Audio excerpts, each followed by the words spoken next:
now that there's been such talk about there just being that 5-year plan for the show, and that's the business of TV, and then things get extended, and people still love the show so very much. So when did you really start thinking about when it would have another season and what you'd really like to do with it? We started talking in earnest about season 6 very early in season 5. But this is a very classy problem to have. I think that saying that you have a mythology that you want to sort of climax with the apocalypse, and then first of all actually getting to the climax of any mythology storyline on television is rare. And then getting to go past it into the next one is even rarer, and it's not a problem, it's completely an opportunity. And very early in the process, like maybe the first or second week of talking about it, I was talking about it with Ben Edlund, and he's like, now that we're talking about this, how could we not do this? Because the post-apocalypse is super fun. We've just been having a very good time. If anything, we had to pick a structure and pick a way to tell the story because we had so many elements we wanted to touch on. And whether or not it resonates with the fans, I just leave it up to you guys. You'll tell us if you like it. You'll tell us if it's. What is the post-apocalypse story of the world that you're saying it's fun to play with in the context of the show? Well, when we pick up Sam and Dean has been out of the business for a year, mourning the death of his brother, living with a woman and her child, and when Sam mysteriously reappears, he's pulled back in to hunting because monsters are acting very mysteriously. And it's sort of the first time that monsters are integral to our mythology. And what that's done for us is it's like we get to have these just straight up Monster of the Week episodes that anyone could tune in. You could call your friend who's never watched Supernatural and be like, just watch it. It has nothing to do with anything. But for a long-time viewer, you are getting a taste of mythology as well.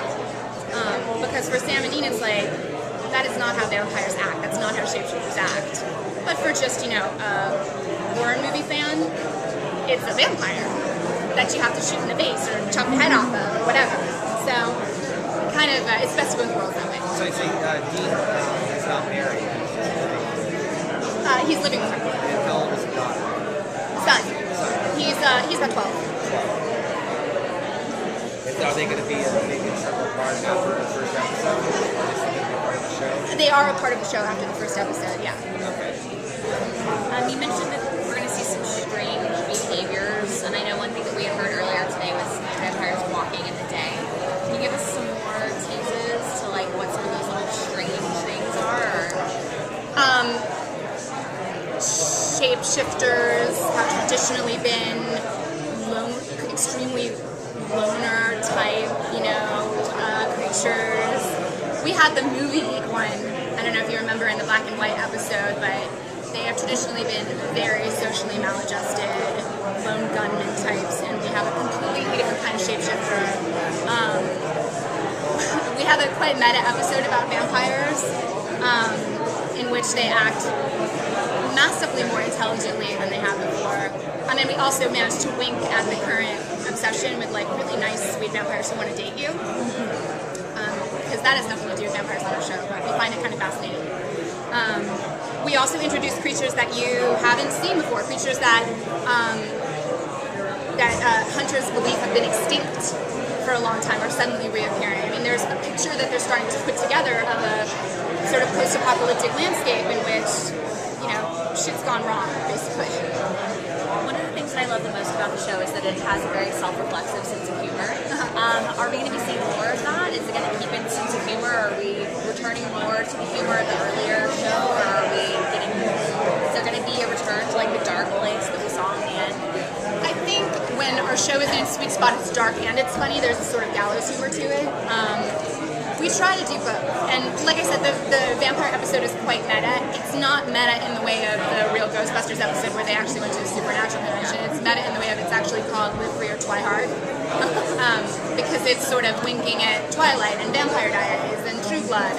So the episode title is Live Free or Twi Hard? Yes, it is. Unless somebody comes to me and tells me that standards and practices won't let me do that. For now, that's the working title.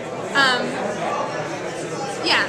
But I mean, Sam, you know, Dean is still Dean. He's like the biggest wise ass on the planet. And Sam is still Sam. And you know, they're completely hilarious. And Jared's a massively fantastic physical comedian. And then, I mean, Misha, of course. You know, he comes back as an angel, a full-powered angel. Like, you know, his puzzlement over like stuff that we take for granted. I mean, we can't resist writing that into script. So, long story short, of course, it's still there. In terms of I'm sorry. I'm trying to shout across the way. Yeah, the Campbell family are a part of the season. We've been fascinated with the idea that there's this long line of hunters that is part of Sam and Dean's past. That not all hunters become hunters because of some tragedy in their recent history, that their mom was killed or their sister was killed right in front of them. So. Is the Twihard episode the sort of strange episode for the season? You always do something that's kind of fun and Oh, different. no. That's not even. I mean, I've been in the room with, Ben popped his head into my office last week and said, what do you think of leprechauns? So, I think there's going to be an episode with, I'll say, aliens or fairies or leprechauns or something coming up pretty soon.